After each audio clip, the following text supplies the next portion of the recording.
Okay, so what I'm going to talk about in this lesson is the idea of respiration.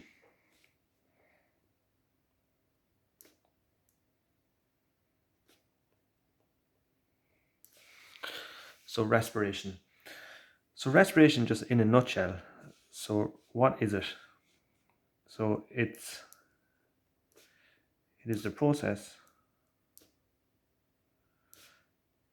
of releasing energy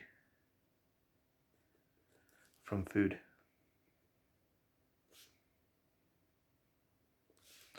So it's really what it is it's the release of energy from food. And if we remember what energy is, so energy essentially what it is it's the ability to do work. So this is a very, very important process for biological systems. And it's what's known as it's a biochemical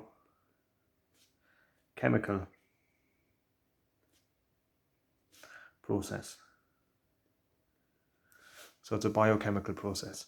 So again, if we take this word bio, meaning life, and chemical relating to matter or change, matter or change.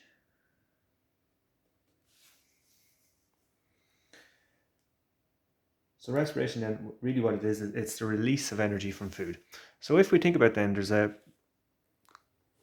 very easy way to represent this, and we can use what's known as a chemical equation.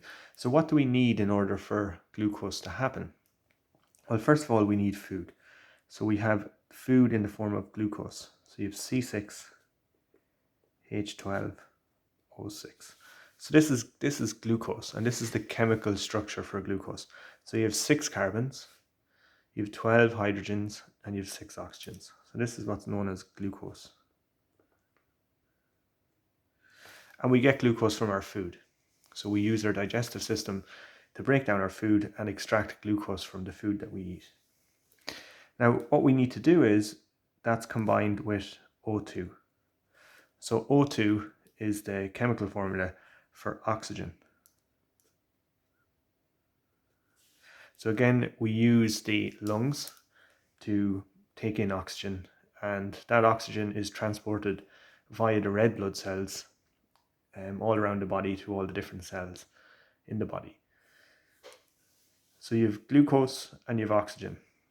And then what happens is the body inside in the cell and using enzymes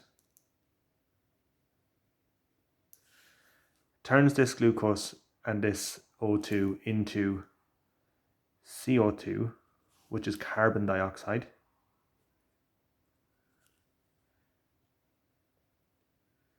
So you have carbon dioxide, which is a waste, which is a gas, which is a waste. This is extracted from the cells into the bloodstream, into the blood plasma, and then it's released from the cells. It's released from the blood plasma into the lungs, and then from the lungs out of the body. So we breathe out CO2. So we breathe in O2, and when we breathe out CO2. We also breathe out H2O, which is water vapor. And then the most important thing, the whole reason why we do this is because we want to release energy from food. So we get a lot of energy plus energy. So we produce a lot of energy.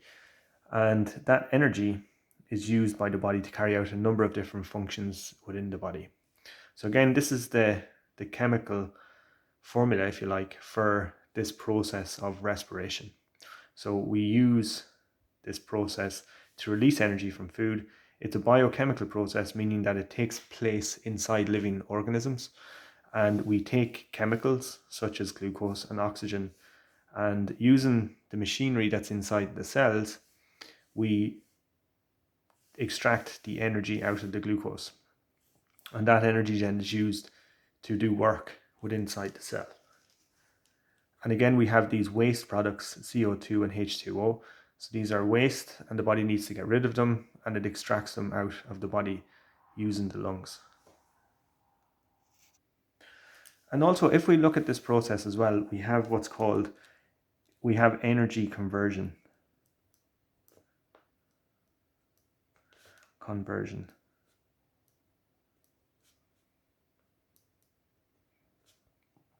So if we think about the conservation of energy, so energy cannot be created or destroyed, it's changed from one form into another. So if we think about this, so what we're doing is we're taking chemical energy,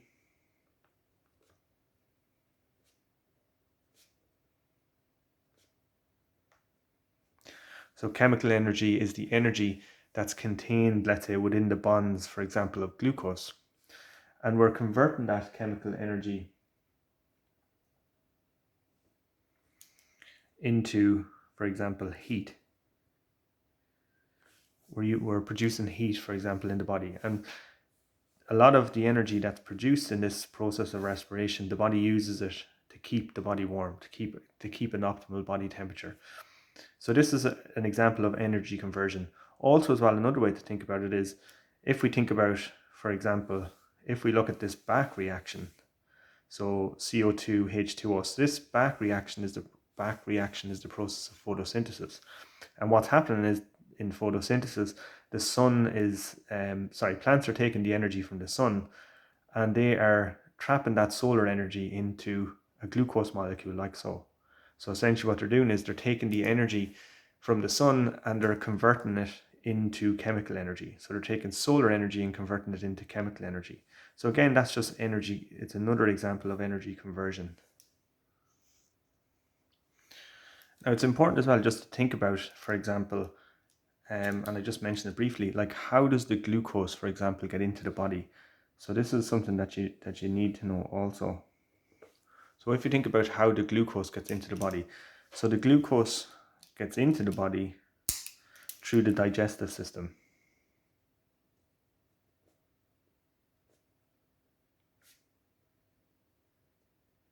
And it goes from the digestive system. So glucose, for example, is digested, is broken down and extracted from food in the digestive system, and it's transferred then into the blood plasma. So it's transferred into the blood plasma, and then it goes from the blood plasma into the cells in the body. So that's how the glucose, for example, it gets the site of action inside the cells. If we think then the O2, for example, the oxygen, how does the oxygen get into the body? So again, it goes into the lungs. It goes from the lungs to the red blood cells.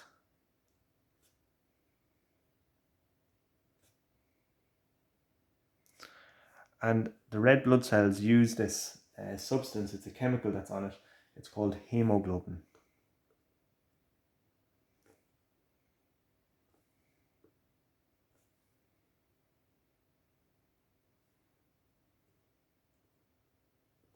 So hemoglobin. So a way to really kind of think about red blood cells is they're like sponges that soak up this O2 from the air, for example. And then they go from the red blood cells then into the cells in the body.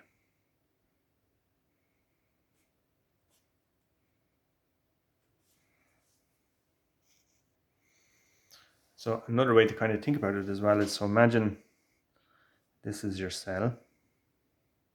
So this is the human cell. So if we take, so for example, from the blood, so it goes from the lungs and the digestive system.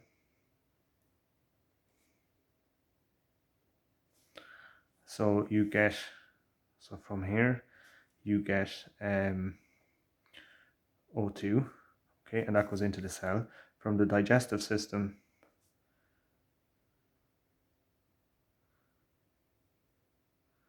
you get this C6H12O6, okay, and that goes in. So then a kind of intermediary then is So just before it goes in here, this, you could call this the circulatory system.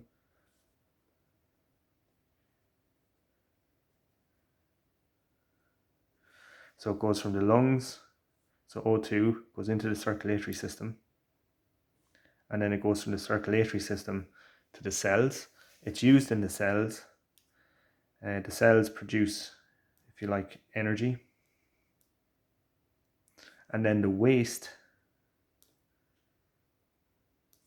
which is CO2 and H2O, that goes back into the circulatory system.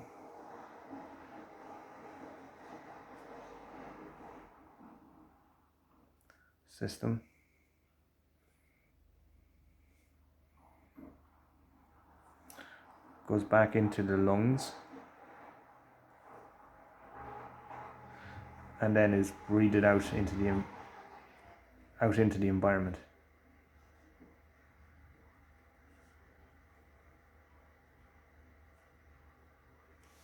So that's how, if you like, that's how, for example, the glucose and oxygen gets into the body, and then how the waste products, CO2, so for example, CO2 and H2O, how it gets back out into the environment, how it goes back out into the environment. So there are two types of respiration then as well that you need to be aware of. So one form is where oxygen is used, and then the other form is where we don't use any oxygen, is not used.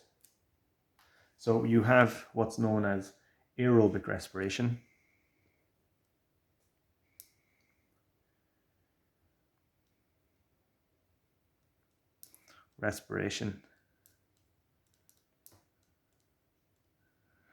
And aerobic respiration, it uses oxygen, so it needs oxygen.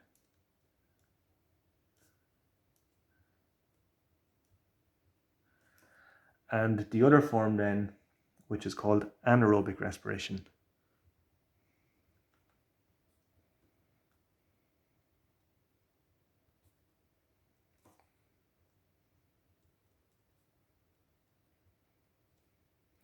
So anaerobic respiration.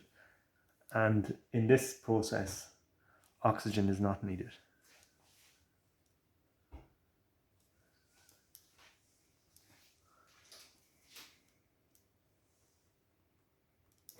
It's not needed. So again, this is just an introduction to respiration. So just as a bit of a refresher, so respiration, it's the process of releasing energy from food. So what is energy? Energy is the ability to do work. It's what's known as a biochemical process, meaning that it takes place, for example, in living things, for example, in the cells inside what's called the mitochondrion. This is the chemical formula for the process of respiration. So glucose and oxygen, using enzymes, produces carbon dioxide, water vapor, and energy. It's a process of what's called energy conversion. So for example, you get chemical energy being converted into heat energy. The glucose is taken in through the digestive system. It's broken down.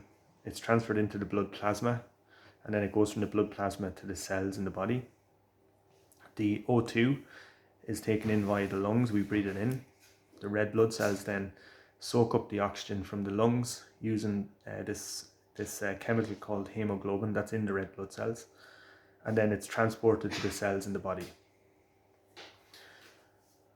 So if we take, so this is kind of just a diagram, a simple diagram. So you have the lungs and the digestive system, they take in O2 and glucose. That's transferred into the circulatory system. So for example, the heart and the veins and the capillaries. And then it goes from the circulatory system into the cells. And inside the cell in the mitochondrion is where respiration takes place. Then the waste, so energy is produced. That energy is used to do work like heat the body and to carry out other types of functions as well, like growth and repair in the body. The waste that's produced, the CO2 and the H2O, that's transferred back into the circulatory system, and then it goes from the circulatory system into the lungs, and then from the lungs it's expelled out of the body into the environment. There's two types of respiration. So you have what's known as aerobic respiration. This process you need oxygen. And then you have what's called anaerobic respiration, and in this process oxygen is not needed. And we'll talk a little bit more about these in more detail.